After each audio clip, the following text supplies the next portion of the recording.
Hello, join me, Steve Mokaya, as I chat with Dr. Doris Mutta, a Senior Program Officer at the African Forest Forum. Dr. Mutta has over 30 years of experience in program management and coordination of programs on forestry and marine and coastal ecosystems in Africa. She is a respected expert in the field of natural resource management, and her work has made a significant contribution to the conservation of Africa's forests and other natural resources. She is among the key presenters at the 12th Oppenheimer Research Conference taking place in South Africa from 4th to 6th of October 2023. The annual conference has grown since 2010 to become an important event on the global academic calendar, showcasing innovative research in the environmental and natural sciences. In this podcast, we'll also talk about the challenges facing forest ecosystems in Africa, the opportunities that these ecosystems present, and how Africa can tap into these natural resources for economic gain and sustainable conservation of its biodiversity. So sit back, relax, and join us for an informative and inspiring conversation with Dr. Doris Mutta. Africa's forests are a fabulous treasure trove, a cornucopia of foodstuffs, seed varieties and medicines, a bulwark against climate change and environmental degradation. It is a shame then that so few of the continent's people are getting a fair share of this natural bounty. And this is especially true of the medicinal wealth found in Africa's forests. In the absence of formal intellectual property rights, traditional healers can count themselves lucky if they get crumbs from the big pharma table for any traditional cures developed into drugs. None of which is to say healers make it easy for those who wish to help them. A bit like a big chunk of beautiful African mahogany, the problem is a knotty one. And just why it is so complicated and a few possible solutions is the subject of a talk Dr. Mutta will be giving at the Oppenheimer Research Conference in Midrand, South Africa.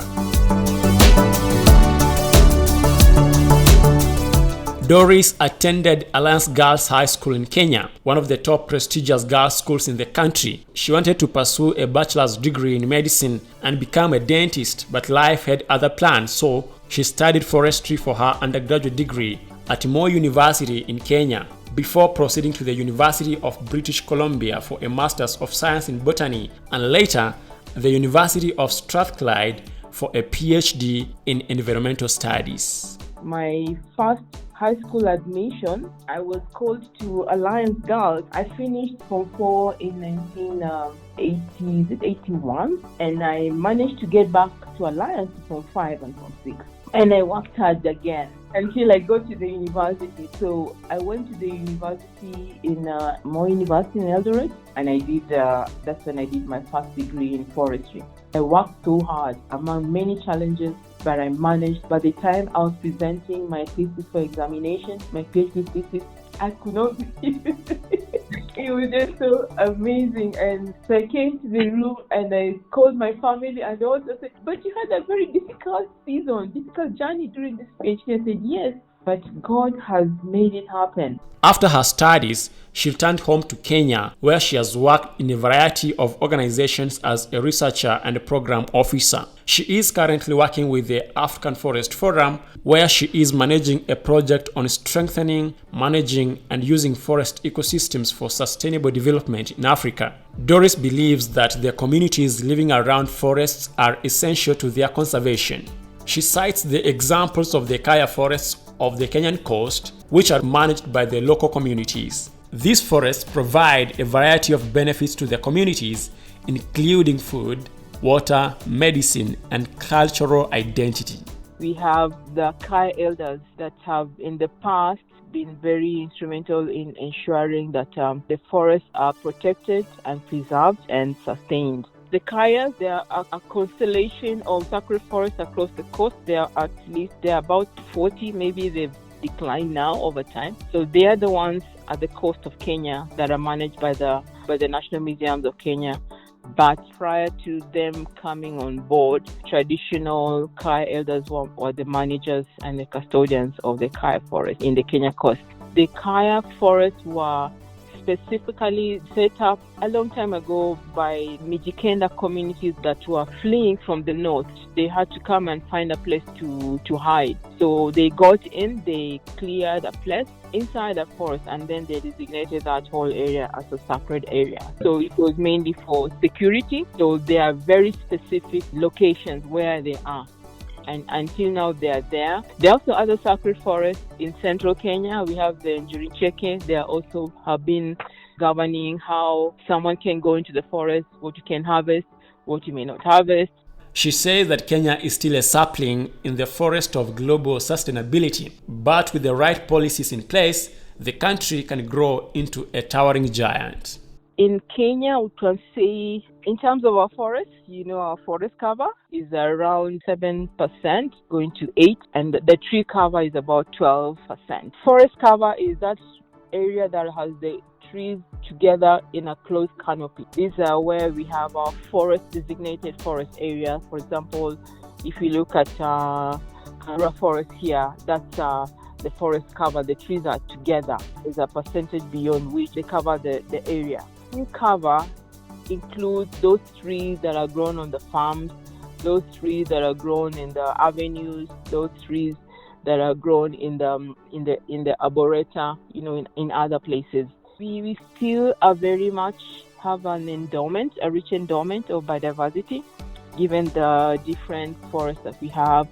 We have the coastal forest, we have the mangrove forest, we have the montane forest, we also have the rainforest, we also have the dryland forest in the northern part of our country. So we have a really diverse ecosystem. Some of them are endemic, some only found in Kenya and nowhere else.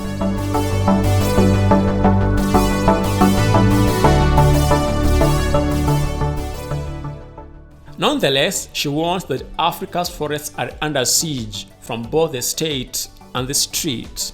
However, we know that some are endangered because of the pressures on this resource base. This is the resource base that is within community areas. Therefore, there is that pressure from the socio-economic pressure, where in terms of agriculture, as the population grows, we need more and more agricultural land. So the place that is always found easy to go is just to the forest. Yeah. So we are losing forests because of population pressure and the need to grow more food to increase food security. We are also a developing country. We are developing infrastructure, and that infrastructure passes through some of these biodiversity areas. Sometimes it even affects the corridors of many of our wildlife that pass there, and it becomes a challenge because we are encroaching into the habitat of the wildlife.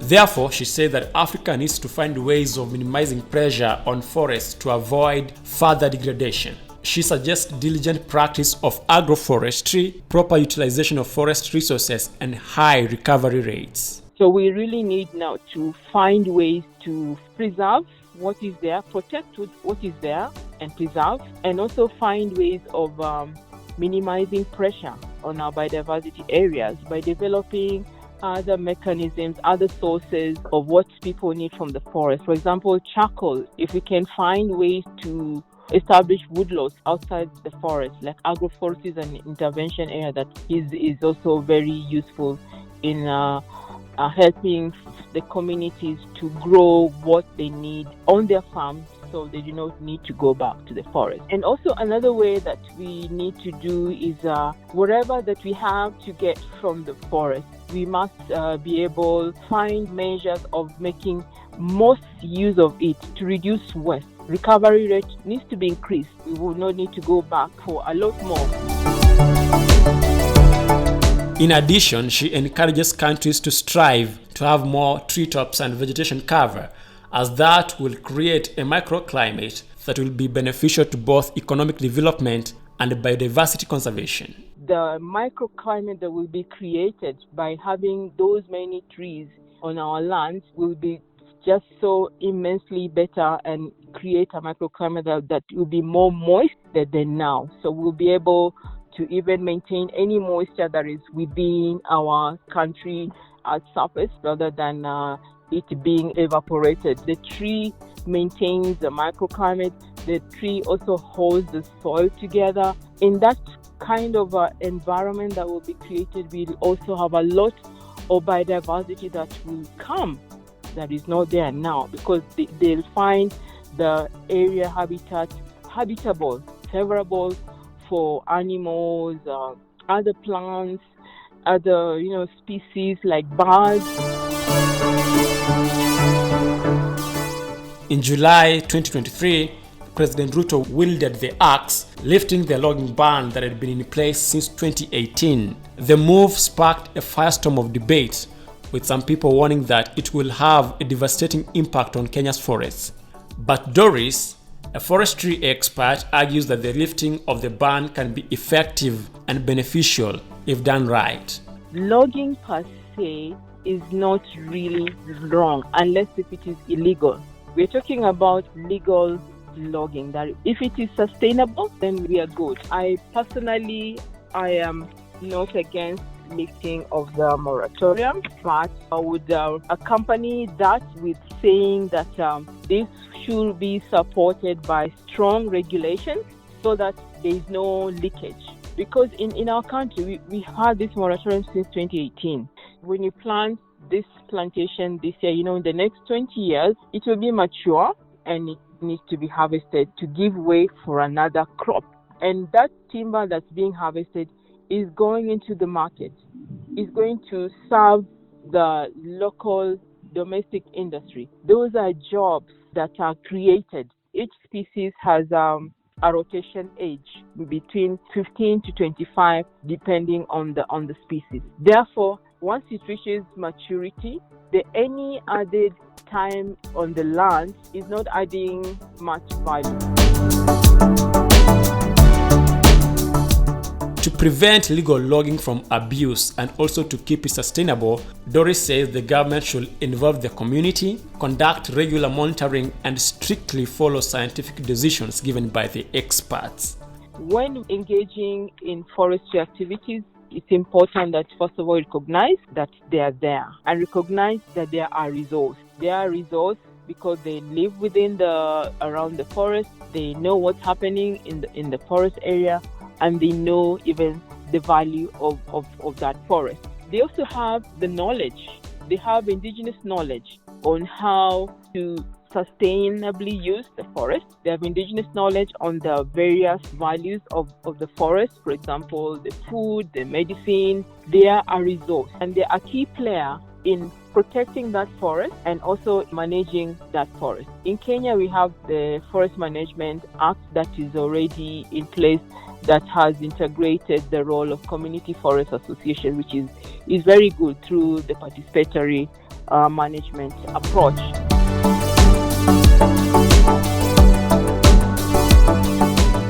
Furthermore, she calls on African governments to embrace herbalists as valuable members of the society. These traditional healers, she says, have a wealth of knowledge about plants and their medicinal properties, which can improve the health and well-being of their communities. Some of the traditional healers, herbal medicine, they don't tell you everything because they say, if I tell you, you will go and sell to that Mzungu, you will forget me, you will get your money, and I'll be left here still in my poverty. They hold the knowledge to the extent that it's only the trade secret that can help them. So we want a system, an intellectual property system that is useful to help these knowledgeable people in our villages, not just people even in other resource biodiverse areas, to feel comfortable and happy to share the knowledge, knowing that it's safe, knowing that they're contributing to the society, and knowing that they will get a fair share of benefits when that knowledge is taken and used and developed into a product, and it comes back and becomes an industry. The local community, very brilliant and knowledgeable women and men who are out there in the village. They know the plant, they know where the plant is, they know the name, they know what quantity to use, they know the dosage, they know the recipe, and they work.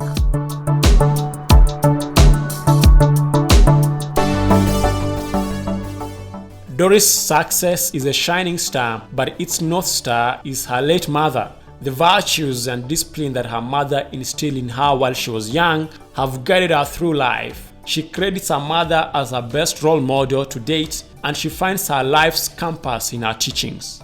She was a strong woman. Her principles were top-notch. Integrity. She could never allow us to do anything wrong and we get away with it. We didn't have house help from very young age, so we were doing everything in our home. We were cooking, we were cleaning the house, we were doing everything. So she taught us responsibility, she taught us accountability, she taught us honesty, she taught us integrity. For me, I can say that she's really my best role model. She also fondly treasures the memories of her second master's thesis supervisor, Professor Nancy Turner of the University of Victoria in Canada, to whom she credits her passion for plant studies. I remember when I was doing my final exam of the project, I had another supervisor lady from the University of Victoria, a very lovely person who really also encouraged me, and she held my hand in that transition as I was coming back home, and she really encouraged me. She's the reason I think I also continue to follow the botany aspects, because my focus has been on ethnobotany, knowing the value of plants for communities, the value of plants for medicine, the value of plants for food, and the value of plants even for other uses like cosmetics, like making implements, musical instruments. That has been an area that has always caught my attention. I've done a lot of research on traditional medicine, traditional knowledge, indigenous knowledge of medicinal plants, food plants.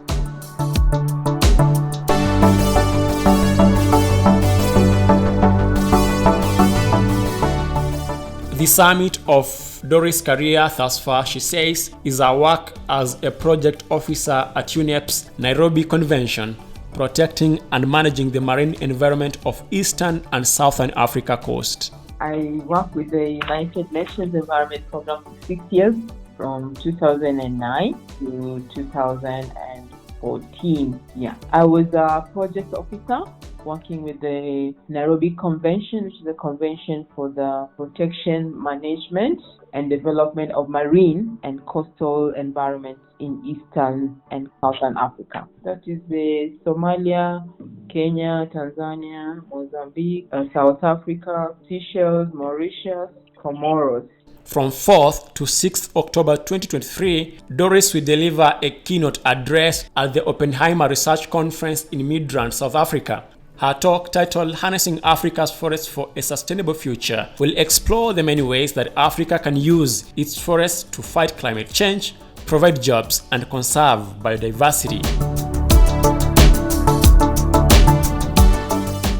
I will be exploring the crucial role of Africa's natural resources or assets in fostering environmental sustainability, economic growth, and social well-being, which is pivotal for achieving sustainable development outcomes. Africa has a forest area of over 640 million hectares, which is about 20% of the continent's land mass and 16% of the world forest cover. This includes the rainforest, the savanna, woodland, the drylands, and the mangroves. There's also the mountain forest. So nearly 250 million of people, it's about 20% of the population in Africa, live within 5 kilometers of a forest. And an analysis on how this population benefits from the forest says that the forest goods and services are contributing 20% of the household income, and they're also part of contributing to employment of so we are also host to the second largest tropical rainforest, the Congo Basin.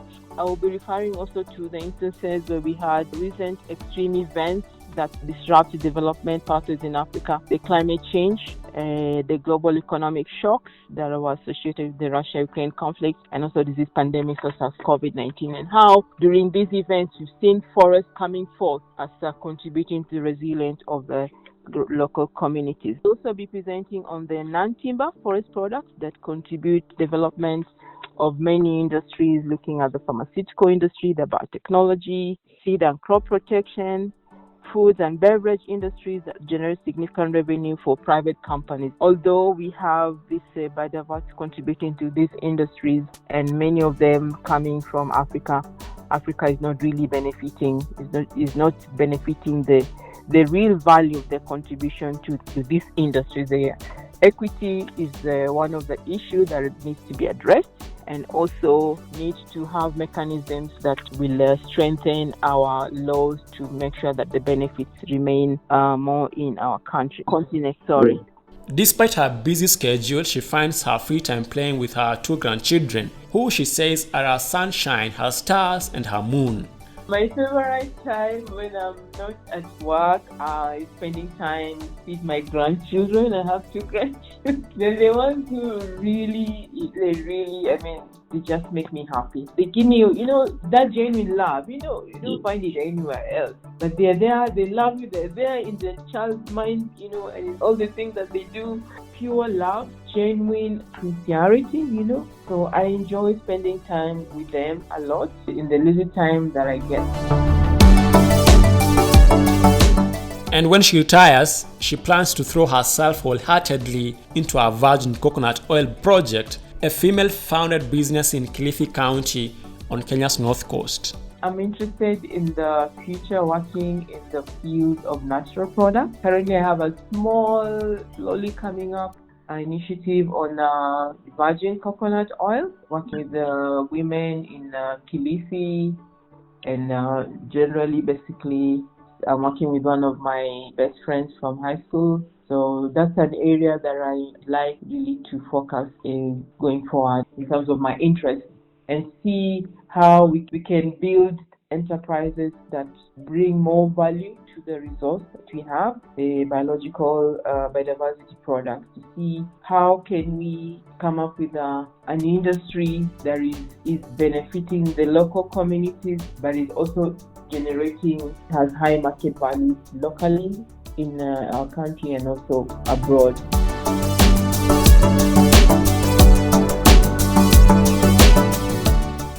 This is her message to the young, aspiring scientists. They need to be good in science. They need to be good in people skills. When you have good social skills, you'll be able to network and get good network, and even get people to work with you. Being a person of integrity really helps a lot, because even if you have these skills and you do not have, your integrity values are low, you will not attract people who want to work with you. You are responsible for who you want.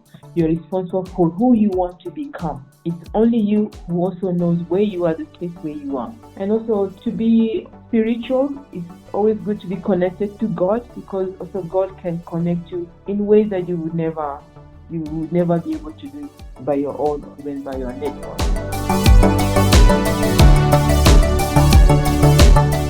This podcast was produced with support from the environmental journalism training agency Roving Reporters and Jive Media Africa, a science communication partner to Oppenheimer Research and Conservation. Many thanks for your time. My name is Steve Mokaya.